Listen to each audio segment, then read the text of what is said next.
কিরে, তো শীত করছে? আর বলছে তো শীত করছে বলে তুই কি চাদর গায়ে দিয়েছিস? হুম। আবার সারা দেওয়া। কতটা শীত করছে? হুম। আয়, বেরিয়ে আয়।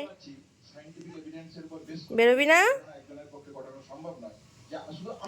নখ কাটবি? নখ নখ কাটবি?